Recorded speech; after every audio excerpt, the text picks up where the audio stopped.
Olá.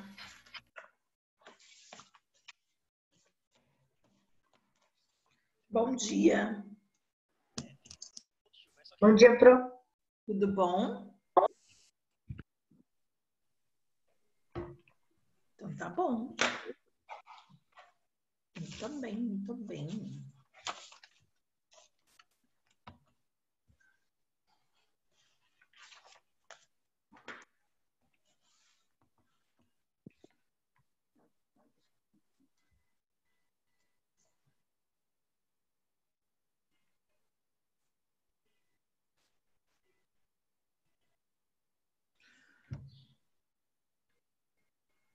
E aí, como que foi a semana de vocês? Foi boa, Pro. Foi boa? Que bom que foi boa. Bom dia, Sora. Bom dia, bom dia.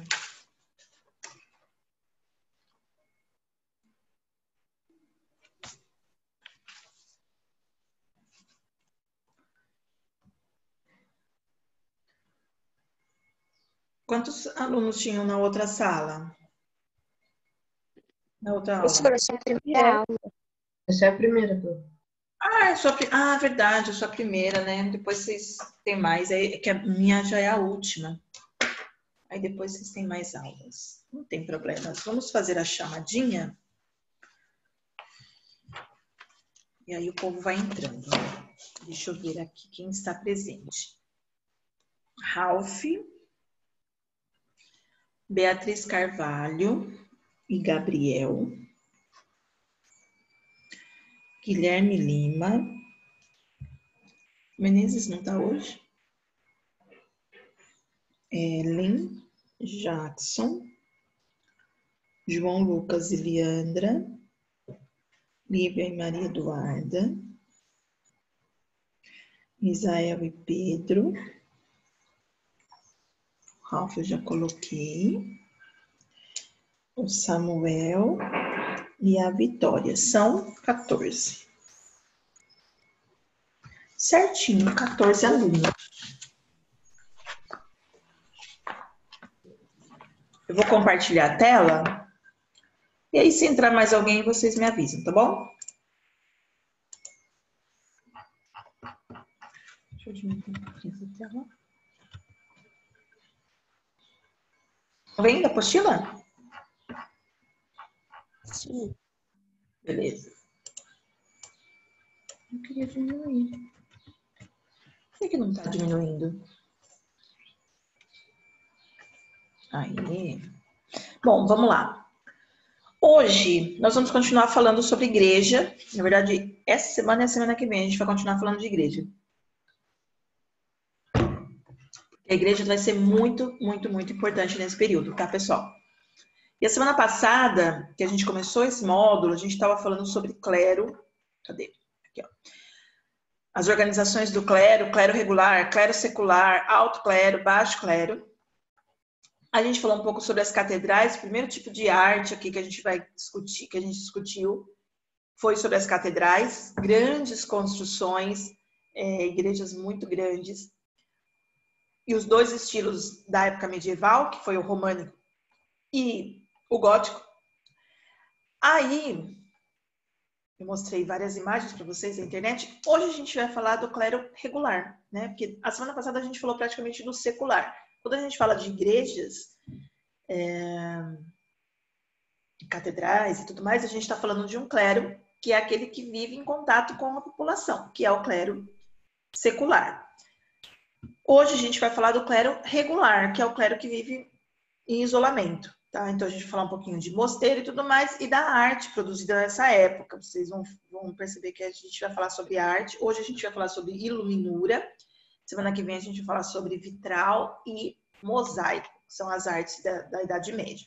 Tá bom? Então são os dois assuntos que a gente vai trabalhar hoje. Tanto o mosteiro e a importância desses mosteiros na época medieval e para a posteridade, até para a nossa vida hoje, e as artes que eles vão desempenhar, que eles vão desenvolver lá dentro dos mosteiros. Então, primeira coisa que eu vou lembrar vocês, o clero regular, ele é aquele clero do mosteiro, que vive isolado, tá? Ele é diferente do clero secular. O clero secular é o que vive em contato com a população. Qual que é a característica do clero regular? Viver sob regras rígidas de conduta, muito rígidas de conduta. Então, por que é diferente? Tá? Primeira coisa, aqueles padres que estão em contato com a população, eles têm outra dinâmica de vida, né? Porque eles têm que estar totalmente disponível para a comunidade que ele vive. Esse padre, ele tem muitas atribuições, principalmente na Idade Média. Então, qual que é a diferença desse padre na época da Idade Média e um padre hoje? Hoje, a gente tem um monte de igrejas com um monte de padres e um monte de religiões diferentes, porque hoje pode ter várias religiões diferentes, tá? É uma coisa nova no Brasil isso, tá, gente? Porque antes era proibido.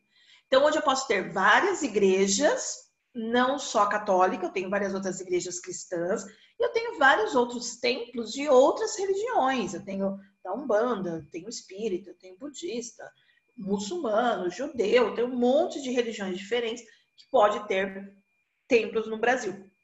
Por isso, as pessoas podem escolher a religião que elas quiserem, né?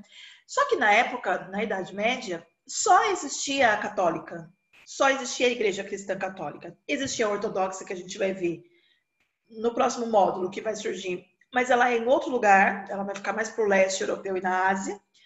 Nós temos judeus, ninguém queria ser judeu. Oi? Que página? Eu estou na página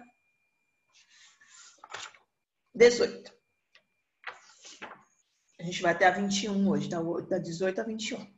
Então, eu tenho o judeu, ainda tem, né? Mas bem pouco, tá? Não tem muito isso dentro dos feudos e tudo mais, eles estão fora, eles são mais da cidade. E tem os muçulmanos. Ninguém também queria ser muçulmano. Vocês vão ver no próximo módulo que eles vão ter brigas extremas e guerras contra muçulmanos desde a época medieval, do mesmo jeito que tem hoje. Então só podia ser católico. Esse padre que é secular, que vive em contato, ele tem muitas atribuições, porque toda a vida social das pessoas estava ligada à igreja. Inclusive, todas as vezes que vocês ouvirem a palavra Idade Média, medieval, vocês vão ter que relacionar isso à igreja. Não tem como a gente separar Idade Média da igreja. A igreja vai estar ali totalmente junto e misturado mesmo a tudo que está acontecendo. Esses padres, eles têm que fazer muitas coisas, eles têm muitas atribuições. Por exemplo, eles fazem batismo, porque toda hora tem gente nascendo e são batizados. Eles fazem eucaristia, eles fazem a crisma, eles fazem casamentos, né? Porque só existia o casamento na igreja, então todo mundo que se casava na igreja. Faz a coroação, faz a consagração dos cavaleiros. Eles têm que ouvir confissões. Então, dos sacramentos da igreja católica são as confissões. Todo fiel tem que se confessar.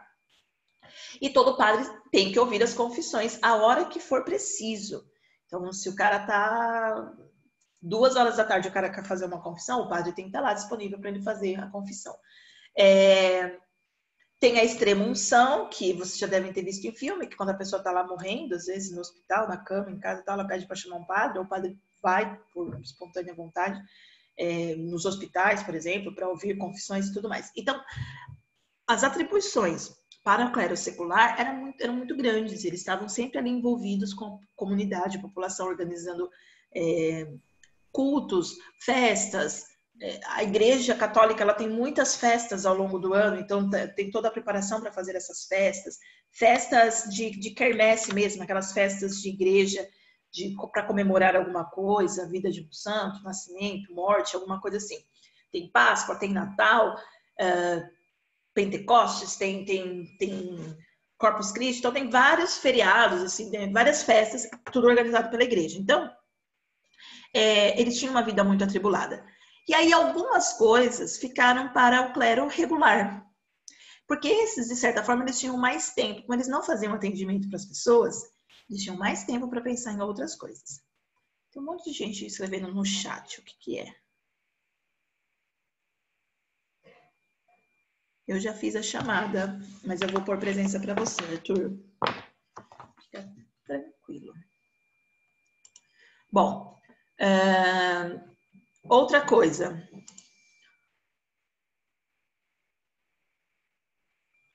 Samuel já está com presença, tá, Samuel? Ok, Sora, valeu. Oi? Ok, Sora, valeu. Você já tinha O colocado. bebê, Sora. Oi? O bebê. O que tem? O meu bebê? Como que ele tá? A Sora nunca mais falou. Eu não entendi a sua pergunta no chat, mas o meu bebê tá bem, tá tudo bem com a gente. Qual o tamanho dele nesse momento? Quanto que é? Qual o tamanho dele nesse momento? Ele é um pimentão ainda, ele só vai mudar amanhã. Amanhã que ele muda de tamanho. Ele tá do tamanho de um pimentão agora. Caraca, Tá bom? Tá grandinho já. Vamos lá. Esse clero, nesse clero, nos mosteiros, nos conventos, que vão desenvolver várias coisas importantes até para a posteridade. Então, por exemplo, eles tinham uma existência de trabalho e oração. Era a única coisa que eles faziam. Trabalhavam muito e faziam orações. Eles passavam parte do dia rezando e parte do dia eles trabalhavam. Tanto trabalhar para o mosteiro mesmo, para manter o mosteiro, porque como eles não saíam de lá, eles acabavam produzindo ali tudo o que eles precisavam, tá? Então, eles criavam animais, eles plantavam, eles produziam pão, manteiga, tudo o que eles precisavam. Inclusive, tem mosteiros europeus e tudo mais que são famosos por receita de pães que vem desde a Idade Média. Eles vendem esses pães para manter o mosteiro. Doces, tem... Oi? Qual que é a página? 19. Eu já tô na... Não, eu tô na 18 ainda. Obrigada. Tá? Continuando. Outras coisas vão ser feitas nesse momento, tá? São nos mosteiros que são criadas regras que vão servir para toda a igreja. Tá? A gente vai ver esse mosteiro que a gente vai estudar aqui, a abadia de Cluny, da Ordem de Cluny. Na verdade, é o mosteiro da Ordem de São Bento, da Ordem de Cluny. Esse que a gente vai estudar foi um mosteiro em que criou-se várias regras que depois vão ser usadas em outros mosteiros e vai ser usado para o clero secular também, tá? Então, a gente vai ver um pouquinho dessas regras. Outra coisa que eles fizeram importante foi nos mosteiros que se propagou a arte na Idade Média. Por quê? Porque dentro do trabalho e da oração, eles tiveram tempo para desenvolver arte. E aí vocês vão perceber que boa parte dessa arte, ela está ligada à igreja, a assuntos religiosos. Então, por isso que eu falei, não dá para separar a Idade Média dos assuntos da igreja. Está tudo interligado.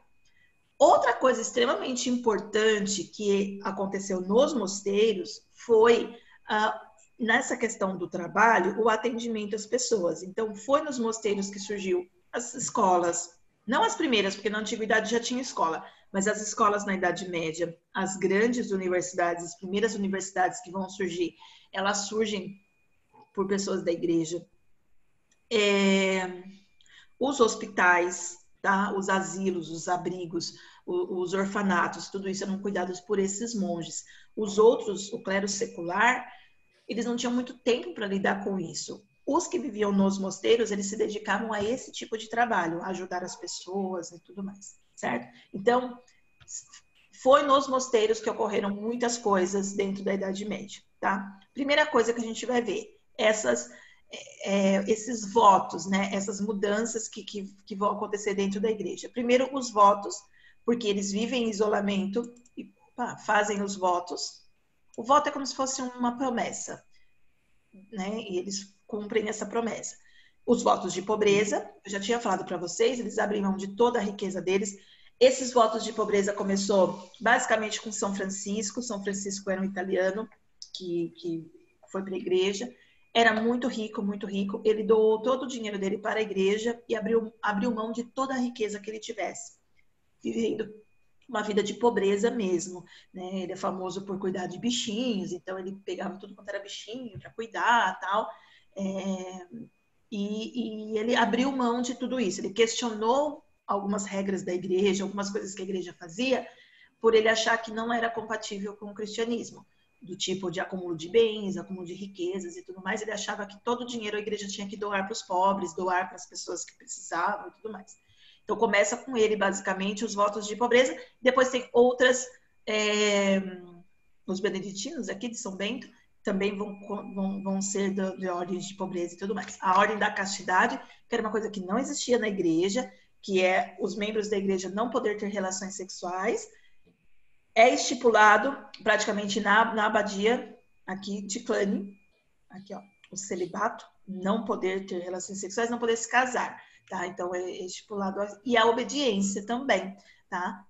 Os votos de obediência é obedecer sempre, então ele não manda os membros. Quem faz os votos de obediência, eles não mandam em nada, eles só obedecem.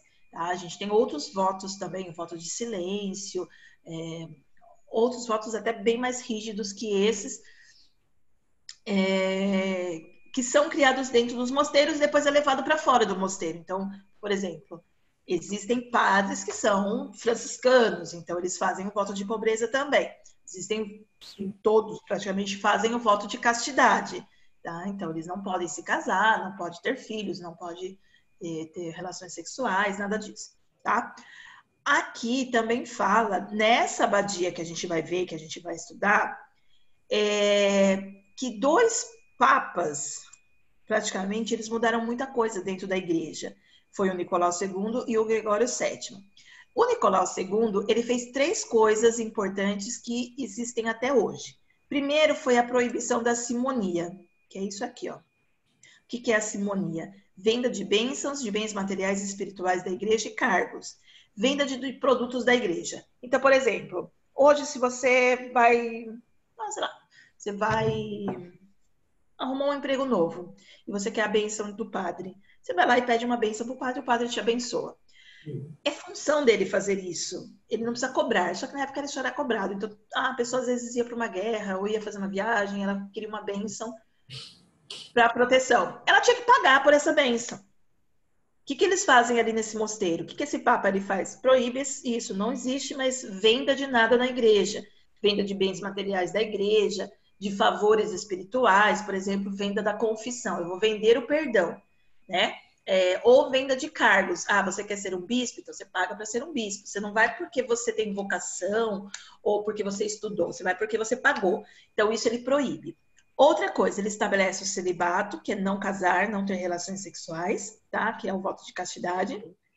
E que o Papa seja escolhido por colégio de cardeais. O que é um colégio de cardeais? É um grupo de cardeais, que isso existe até hoje, tá? Quando morre um Papa, quem escolhe o próximo Papa são os cardeais. Eles se reúnem numa capela lá no Vaticano, ficam sozinhos lá, e eles fazem a eleição até tem uma quantidade de votos lá que tem que ter.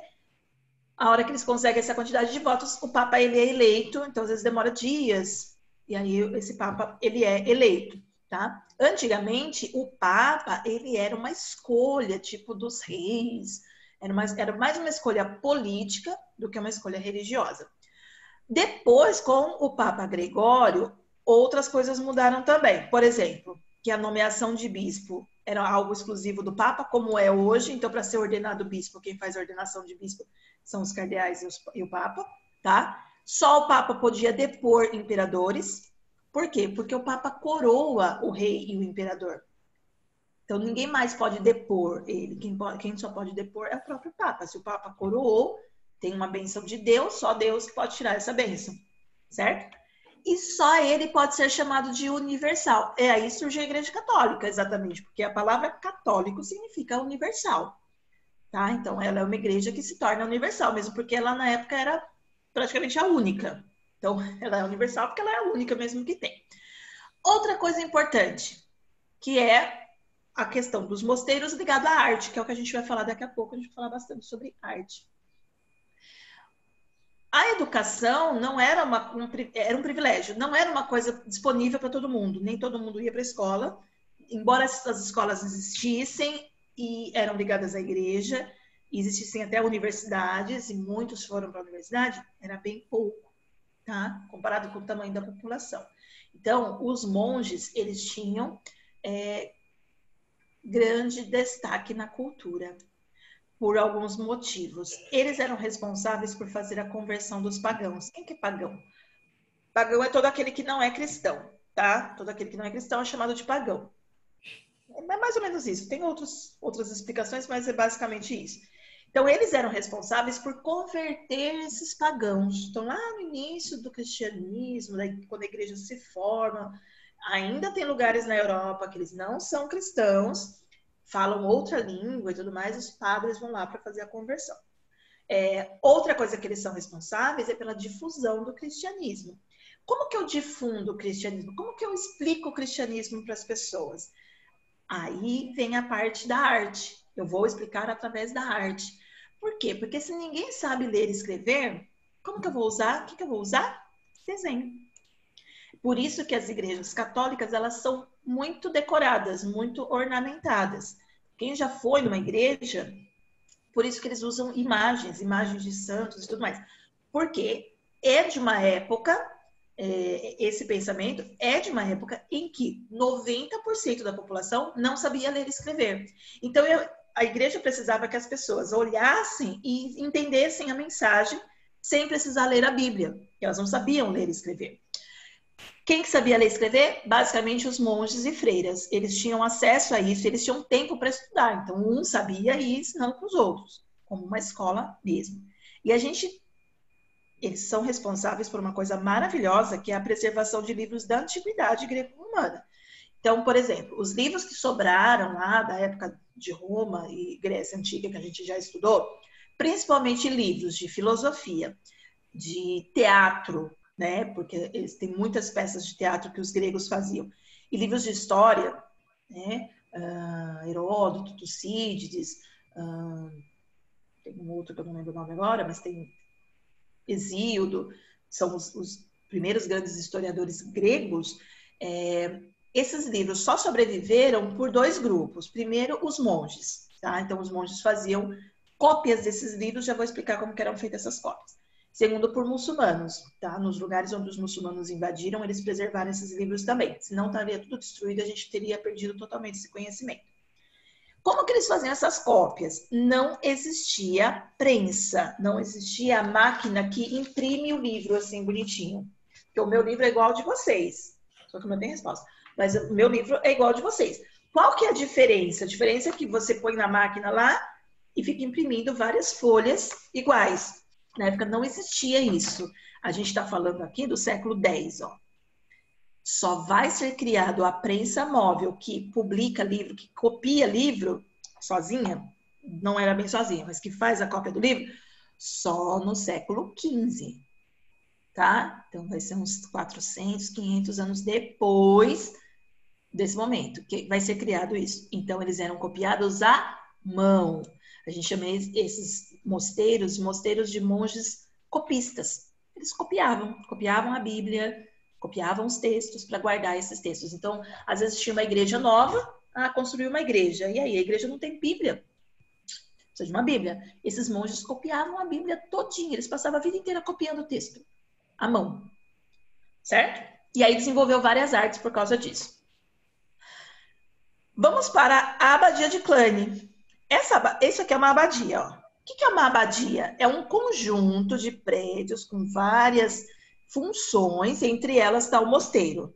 O mosteiro é onde vive o monge, tá? Ele fica dentro de uma abadia. Então, a abadia é um complexo. Nem todo mosteiro é uma abadia, tá, pessoal?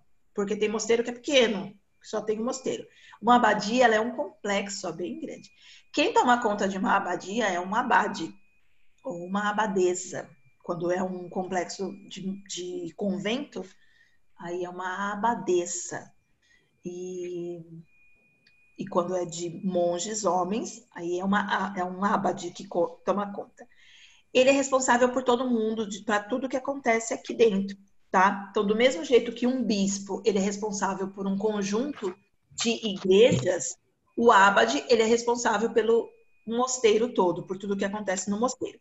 Esse mosteiro aqui, ele foi uma doação, ó, do Duque de Aquitânia. Ele fundou essa abadia em 910, então no século X, e deixou bem claro os seus objetivos. Então, primeiro, ele tinha que foi em honra aos apóstolos Pedro e Paulo, e devia seguir as regras de São Bento, porque são regras bem rígidas, aquelas de pobreza, de castidade, de obediência, tudo bonitinho. Tá? Fala que os religiosos têm que fazer os votos, então, para entrar aqui, que ninguém pode tirar as terras deles, então essas terras são eternamente da igreja, ninguém pode ir lá e roubar essas terras, por exemplo. Fechem os microfones, pessoal. E aqui fala, que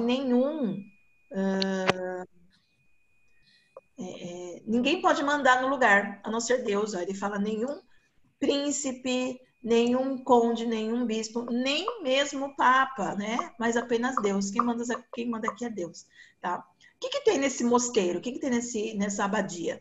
O claustro, que é onde vivem os monges, é o número 1 aqui, ó. O claustro significa lugar fechado, né? Os monges ficam nos lugares fechados. Se vocês observarem aqui, ó, tudo tem muro, tá vendo, ó? Embora isso aqui seja um desenho, mas tudo tem muro, é tudo murado. Por quê? Porque ninguém entra, ninguém sai, tá? É um lugar fechado. Tem fonte, tem latrinas, que é como se fosse um banheiro. Tem uma diferença entre latrina e banheiro. Banheiro é onde toma banho. Latrina é onde tem as privadas, tá? Embora seja um do ladinho do outro, ó. Mas são locais diferentes. No nossa casa é uma coisa só, mas para eles tinha uma diferença.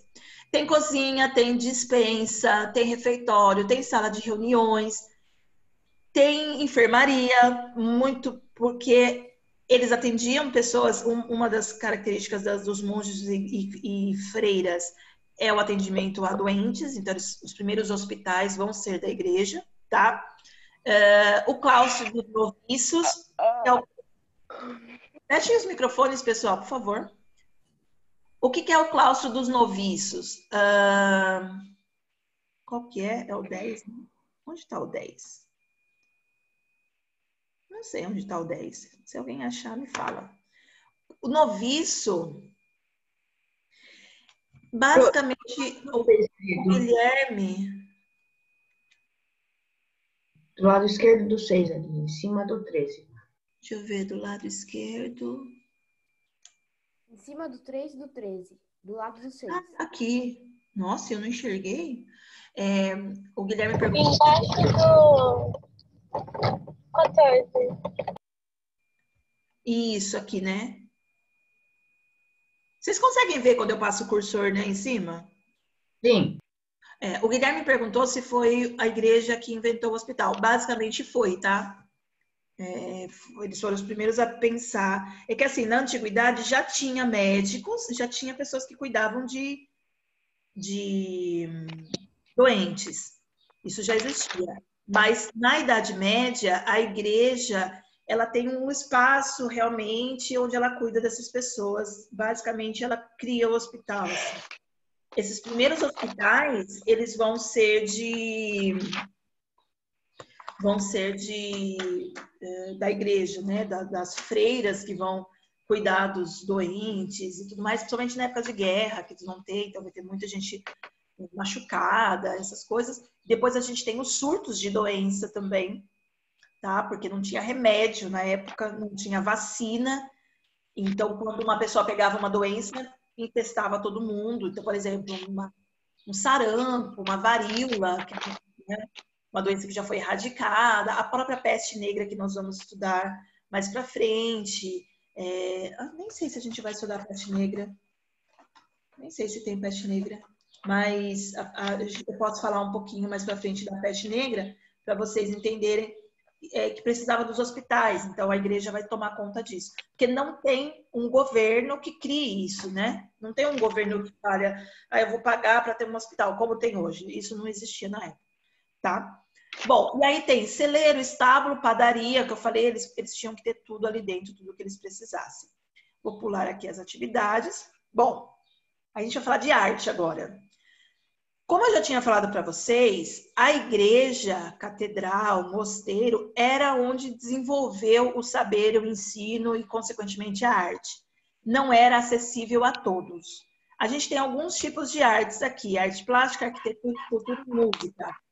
Fechem os microfones, pessoal, por favor. Artes plásticas é pintura, então a gente vai ter bastante pintura. Pintura tanto em papel, que não é bem o papel que a gente tem, que é o papel de celulose, esse papel é da China, mas é o pergaminho, tá? Que eles usam. A arquitetura a gente já viu, tanto construções das igrejas, das catedrais, né, das próprias abadias, dos mosteiros e tudo mais. Escultura, bem pouca escultura, uma escultura diferente da que existia na Idade Antiga, que eram grandes esculturas e tal. Vão ser mais esculturas em madeira, em talha em madeira, pequenas, como imagens de santos, assim. Muita música. Música tinha bastante também, tá? Melodias e tudo mais. E escrita, eles vão escrever bastante, né? A gente tem várias obras literárias que são da Idade Média. Algumas histórias de amor, algumas coisas assim que são da Idade Média também, tá? Porém, assim, embora tivesse tudo isso não era acessível para todo mundo, tá? Então, a educação não era uma coisa, não era uma prioridade na vida deles, não era acessível para todo mundo. Então, comparado ao tamanho da população, pouquíssimas pessoas sabiam ler e escrever, muitos não sabiam. O povo simples aqui, ó, não tinha acesso nenhum. Então, ele era instruído normalmente indo à igreja, quando eles iam para a igreja, porque eles mesmos não sabiam ler e escrever, eles não tinham Bíblia, não tinham nada. Não é como hoje, né? Que a gente praticamente vai todo mundo para a escola, aprende a ler e escrever, não é todo mundo, tem muito analfabetismo ainda no Brasil. Mas do nosso grupo, né, de pessoas que a gente convive, basicamente todo mundo sabe ler e escrever, e o acesso é muito fácil a livros, revistas, jornais. Então, tem na banca de jornal, tem sebos que vendem livros usados, tem livrarias, eu consigo comprar pela internet. Então, o acesso ao livro é muito fácil. Pega uma Bíblia, você acha em vários lugares, você vai numa livraria, você acha a Bíblia de todos os tipos, né? E o acesso não é caro, não é uma coisa assim, ai, nossa, muito caro que eu não consigo comprar. As pessoas têm acesso a isso fácil. Na época não era assim. Primeiro porque você precisava de uma pessoa que soubesse ler e escrever para copiar o livro para você. Demandava muito tempo para copiar um livro inteiro. Imagina copiar a Bíblia toda. Quanto tempo que não demorava para copiar uma Bíblia toda? Então não era uma tarefa fácil, não era uma tarefa simples, precisava de material que não era barato. Então nem sempre as pessoas tinham acesso a isso. Então 90% da população não sabia ler e escrever, não tinha acesso a nada disso. Então, uma pouca minoria, embora tivesse universidade, tivesse as escolas, era uma minoria que ia, tá? Existia uma necessidade de aprofundar o conhecimento em Deus, principalmente, por um motivo. Deus está presente em tudo. Como eu falei, a gente não consegue separar a Idade Média de religião cristã, principalmente cristã. Não dá para diferenciar, não dá para separar. Então, tudo vai ser voltado para Deus. E aí surge o que a gente chama de teologia. A teologia significa estudo, é uma palavra em grego, que significa estudo de Deus. Surge a teologia nesse momento, porque as pessoas... Teve uma sala que perguntou assim, eles não criticavam a igreja por algumas coisas, por exemplo, igual hoje a gente faz. Hoje a gente tem uma liberdade assim, se eu não concordo, eu vou falar que eu não concordo. Ah, o Papa falou tal coisa, não foi legal. Ah, fulano fez tal coisa, não foi legal. Outra religião aconteceu isso, eu não gostei. A gente tem liberdade para falar. Na época tinha? Não. Porém, havia um questionamento, sim, sobre Deus, como sempre existiu. E aí começa a ter um estudo sobre Deus, exatamente, né? A teologia faz parte da igreja. Hoje não tem como você ser um padre se você não estudar teologia, tá? Existiram grandes mestres ligados à igreja, grandes filósofos, por exemplo, Agostinho de Hipona, Tomás de Aquino, o Guilherme de Ockham, Abelardo, Pedro Abelardo, se não me engano de falar, Pedro Abelardo. São vários filósofos da Idade Média ligados à igreja, muitos deles se tornaram santos, por exemplo, Agostinho é Santo Agostinho, Tomás é São Tomás de Aquino e tal. Santo Isidoro de Sevilha, são que a gente chama de doutores da igreja, são os caras que ficaram pensando mesmo e formulando hipóteses, porque a igreja também era questionada. E aí surgiu um conhecimento sobre Deus e sobre as práticas religiosas, muito, muito, muito importantes e muito, muito grandes. Porém, para a população simples, elas não tinham acesso a nenhum tipo desse conhecimento. Todos os assuntos que ela sabia sobre a igreja, ela aprendia na missa. Ela tinha que ir à igreja. Por isso a missa vai ser importante. Eu já tinha falado para vocês. No domingo, ninguém trabalha. Vão à missa. A missa é um lugar de não só aprendizado, mas é um lugar de socialização, onde as pessoas conversam, onde as pessoas se reúnem. Tinha a parte do próprio culto. Então, para quem nunca foi numa igreja católica, toda missa, ela é uma celebração da ressurreição, né? Então, 1 hora de missa, sei lá, se dura 1 hora, durante 1 hora de missa, o padre, ele conta toda a história até chegar na ressurreição. São vários rituais que acontecem para se chegar na ressurreição, que é o ápice do cristianismo, né? O cristianismo só é esse cristianismo por causa da ressurreição de Cristo. Então, era aí que as pessoas aprendiam sobre o Evangelho. Feito leitura do Evangelho, feito leitura de Salmo, feito leitura de cartas, né? De trechos, de outros trechos da Bíblia, de profetas e tudo mais. Então, as pessoas, elas aprendiam porque elas ouviam, porque saber ler mesmo elas não sabiam. Outra coisa, na igreja, eles ficavam sabendo das coisas que aconteciam. Então, num certo momento da igreja, ou antes ou depois da missa, o padre contava da guerra que estava acontecendo, de quem nasceu, de quem morreu, né? Então, essa missa em memória dos mortos dessa semana. Falava o nome das pessoas que tinham morrido naquela semana. E as pessoas ficavam sabendo. Então, toda a instrução, elas aprendiam na igreja. Porque não tinha jornal, não tinha revista, não tinha nada, elas aprendiam na igreja. Tá vendo que uma igreja ela vai ser importante por diversos motivos, certo? Bom, outra coisa, pouca coisa sobreviveu de arte dessa época, tá? Principalmente o que é feito de madeira. Então, as antigas construções não sobreviveram, antigas igrejas e tudo mais não sobreviveram, só as grandes, feitas de pedra, as catedrais e tudo mais, né?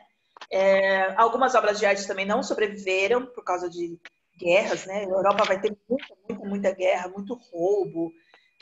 Objetos que eram feitos de ouro, de pedras preciosas, eram roubados para ser derretidos e tudo mais. Então, tem muita coisa que a igreja perdeu.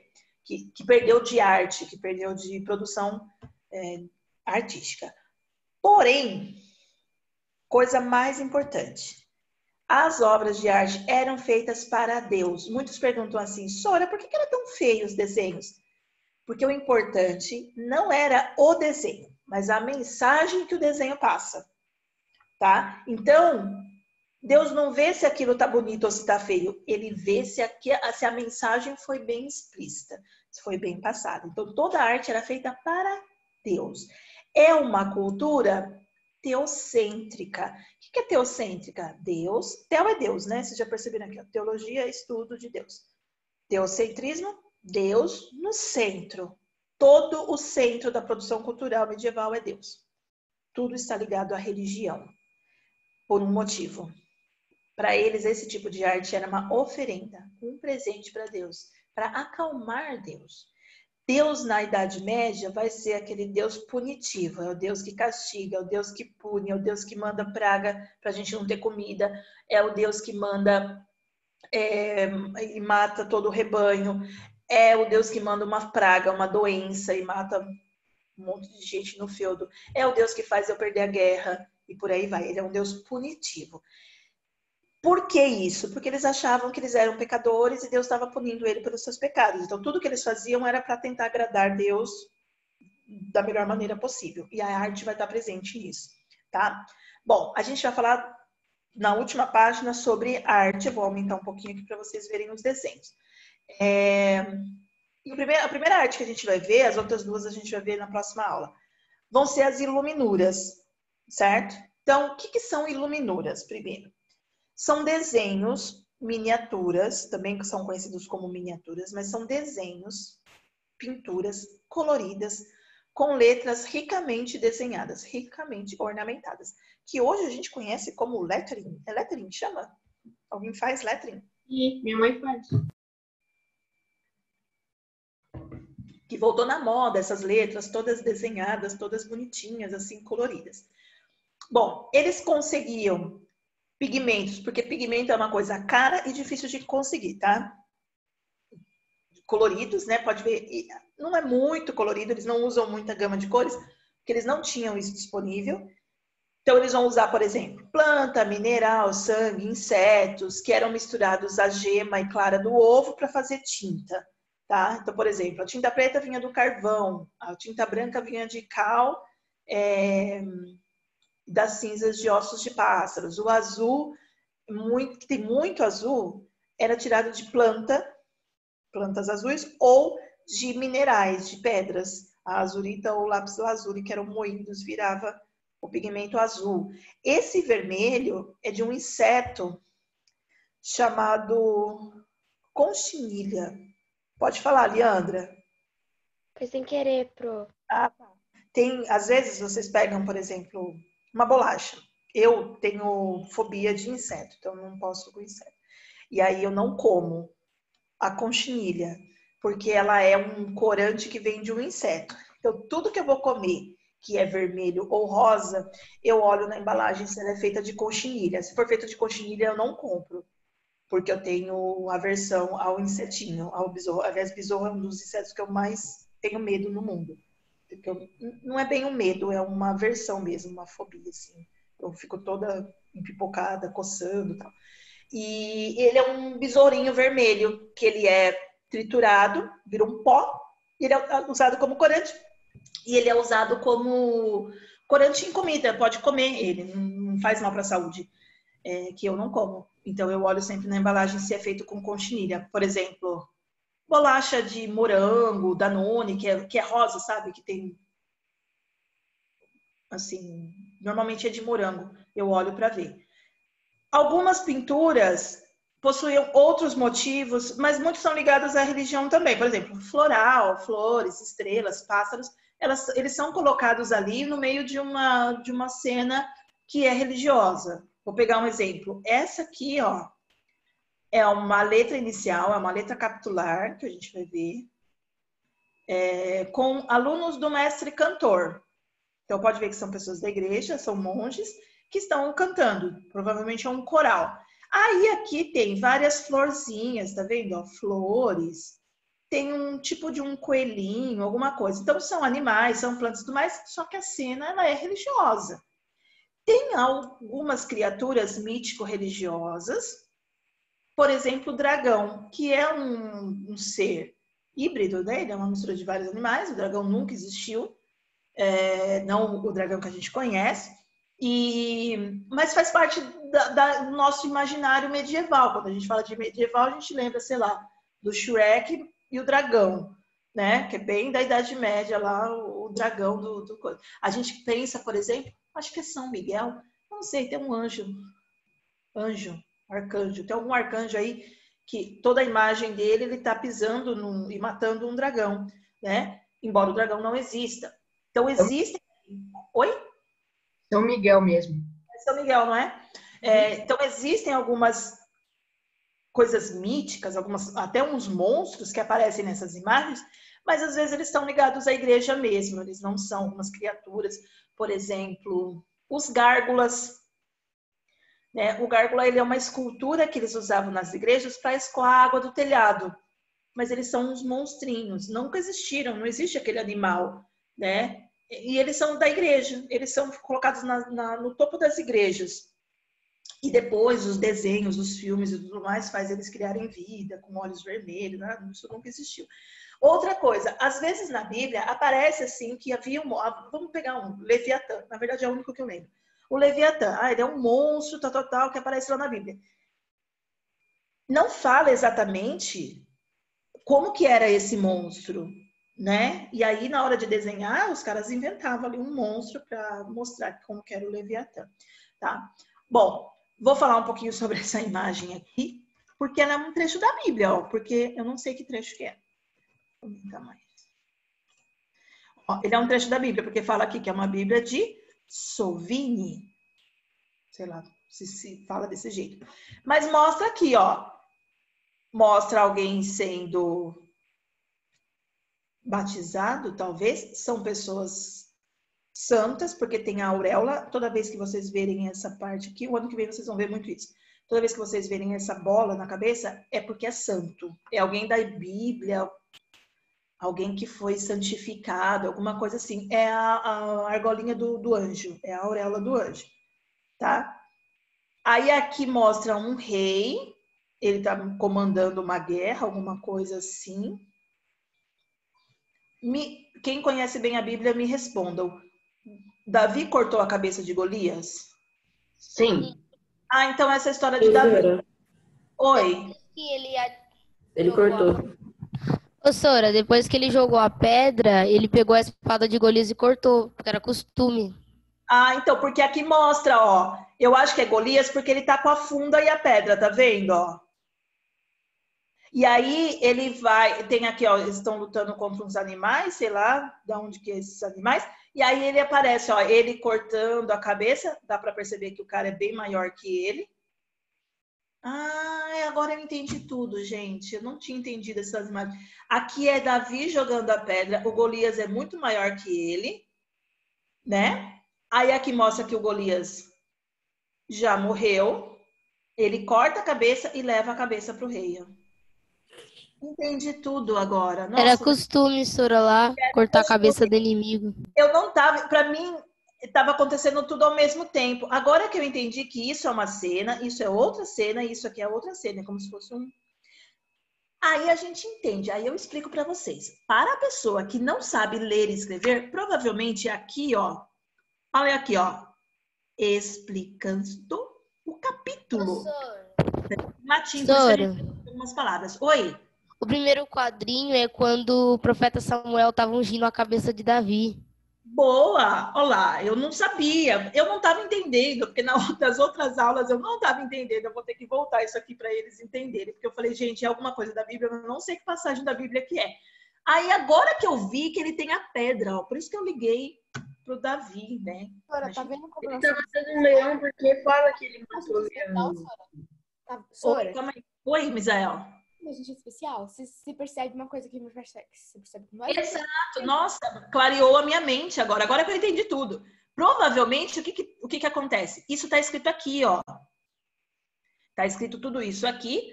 Aí, o fiel não sabe ler. Isso aqui é a página de uma Bíblia. Ele não sabe ler. Como que ele vai entender o que está escrito? Ou alguém lê para ele, ou ele lê a historinha. Então, ele ouviu o padre contando lá a história do Davi. A hora que ele vê o desenho, ele entendeu. Certo? Por isso que na Igreja Católica existem muitos desenhos. Aí, ó, ele tá derrotando o leão e o urso. No primeiro quadrinho ele tá sendo ungido, aí depois ele derrota os animais, se Exato. oferece para lutar pelo rei, aí luta. Ele luta e vence E o Golias. vence. E tal. Os historiadores já comprovaram que isso era totalmente possível. Que provavelmente ele sofria de gigantismo, que é uma doença que é ao contrário do ananismo. E que provavelmente o Golias podia ser realmente um gigante mesmo. E uma das características é que quem sofre de gigantismo, ele não tem muita mobilidade. Então, assim, ele podia ser grande, mas ele não era bom de luta. Por isso que para um homem de uma estatura normal, como Davi seria de uma estatura normal, ele não era né? Ele não era baixinho. O Golias, que era muito alto, ele poderia ganhar. E os historiadores também descobriram que a pedra, até uma certa distância da cabeça, mata mesmo. Se for bem jogada com a funda e tudo mais, eles já fizeram várias coisas. Então, assim, é uma história que está na Bíblia que pode ter acontecido tranquilamente. Um homem de uma estatura normal matar um gigante com uma pedrada na cabeça. Essa história pode ter acontecido mesmo com dados científicos. Certo? Oi. Hoje em dia existe alguém com gigantismo?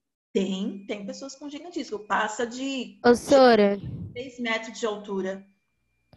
aquele desenho tá em Samuel capítulo 16 pra frente. Ai, que chique. Eu não sei essas partes de capítulo e tudo mais, porque, embora eu já tenha lido a Bíblia todinha, não lembro todos os detalhes assim.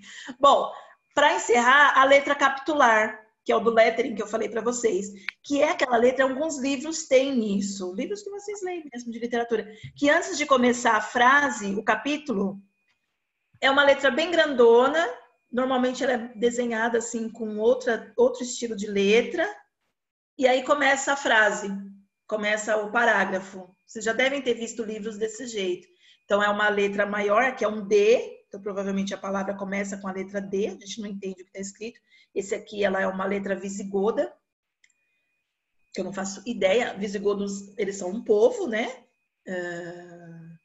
Um dos povos que invadiram lá o Império Romano, então formou-se vários reinos visigodos na Europa. Mas o que vocês têm que ver é que, assim, é tudo muito bem escrito, tá vendo? Ó, são 2 colunas, elas são retinhas. Claro que é muito antigo, né? Então tá todo sujinho e tudo mais. Mas elas são retas, ó. A letra tem o mesmo tamanho. Então, essa preocupação com a estética da escrita é uma característica da iluminura, né? Então, iluminura são esses desenhos. Por que chama iluminura? Vou diminuir agora aqui. Eu só consigo aumentar, diminuir, eu só consigo aqui. Por que chama iluminura? Porque eles usavam folhas de ouro. Então, provavelmente, toda essa parte mais amarelada aqui, ó, dourada, tá? Aqui, ó, tá vendo? É meio brilhante mesmo. É feita com pó de ouro. E aí, lógico que na luz, ele vai brilhar, né? Vai iluminar. Então, é por isso que eles eram chamadas de iluminuras, porque eles eram pintadas com folhas de ouro. Certo? É o primeiro tipo de arte que a gente vai ver. E é uma característica da igreja mesmo, pelo fato das pessoas não saberem ler e escrever. Elas precisavam ser desenho. É a mesma coisa como a gente ensina uma criança hoje a ler e escrever. E é por isso que até hoje... Exatamente, a Beatriz está mostrando uma letra capitular hoje, que tem nos livros isso até hoje, né? A diferença é que o deles era bem desenhado, colorido, tudo bonitinho. E é por isso que a Igreja Católica ainda hoje, mesmo hoje a população praticamente toda alfabetizada, né? Ainda usa muitos desenhos. Então você entra numa igreja toda desenhada, tem a Via Crucis, né? Toda igreja tem o caminho que Jesus percorreu, é toda a história do caminho, desde a prisão dele até a ressurreição, tem a Via Crucis com os quadrinhos de desenho. As próprias imagens de santos, né? Como que eu vou explicar a vida de um santo, né? Uma pessoa que morreu lá para a igreja, tal, que a Igreja Católica preserva muito isso. A própria imagem conta a história, né? Por exemplo, você vai no centro de Itupeva, mesmo quem não é católico, tudo mais, passou em frente à igreja, dá para ver de fora, dá para ver São Sebastião, que é aquela igreja de São Sebastião, aquela bem do centro. Ele era um soldado romano, perseguia cristãos. Ele se converteu ao cristianismo e parou de perseguir. E aí os amigos deles, que eram do exército romano, matou ele. E ele matou ele com flechada. Não foi bem flecha, são setas.